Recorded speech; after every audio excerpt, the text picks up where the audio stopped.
રાજ્યમાં ચોમાસાનું આગમન તો થઈ ગયું છે, પણ બનાસકાંઠા જિલ્લામાં હજુ સુધી સારો વરસાદ ન પડતા ખેડૂતો ચિંતામાં છે.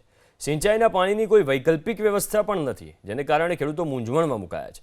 કારણ કે કેનાલો છે પણ પાણી નથી. દાંતીવાડા ડેમની કેનાલ આધારિત ખેતી કરતા પાલનપુર અને ગઢ પંથકના 40થી વધુ ગામોના ખેડૂતોની હાલત કફોડી બની છે.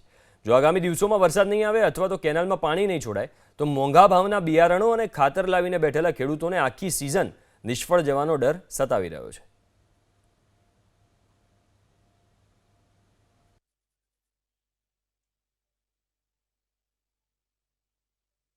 15 થી 20 દિવસ બધી ચોમાસું સિઝન ચાલી ગઈ છે, છતાં હજી કોઈ વરસાદ આવે એવા અણસાર નજીકના ભવિષ્યમાં લાગતા નથી.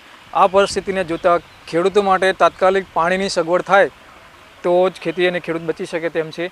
પરંતુ સરકારને ઘણી વિનંતી કરવા છતાં હજી સુધી કેનાલોમાં પાણી કે તળાવમાં ભરવામાં કે કેનાલોની પાઇપલાઇન તળાવોની ચાલુ કરવામાં હજી સરકારે કોઈ આયોજનમાં ધ્યાનમાં આવ્યું નથી. અમારી ખેડૂત તરફથી વિનંતી છે કે તાત્કાલિક આયોજન કરવામાં આવે અને પાણીની સગવડ કરી આપવામાં આવે. થોડા ઘણું આવે તો થોડા ઘણી ખેતી કરે. ઘાસ સારો એ બધું સાફ થઈ ગયો સાહેબ.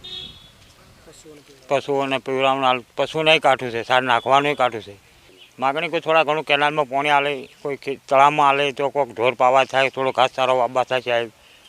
લોકો એક વાવેતર કરવા માટે તૈયારીઓ કરી દીધી છે, પરંતુ સિંચાઈનું પાણી ન હોવાના કારણે હાલ નબળા ધૂપ અમે બેઠા છીએ. એટલે ખેતી કરવી મુશ્કેલ બની. જો સરકાર દ્વારા તાકીદે કેનાલનું પાણી છોડવામાં ન આવે તો લોકો ખેતી નહીં કરી શકે અને ચોમાસું વાવેતર નિષ્ફળ જશે, જેને હજારો ખેડૂતોને ભારે નુકસાન થશે.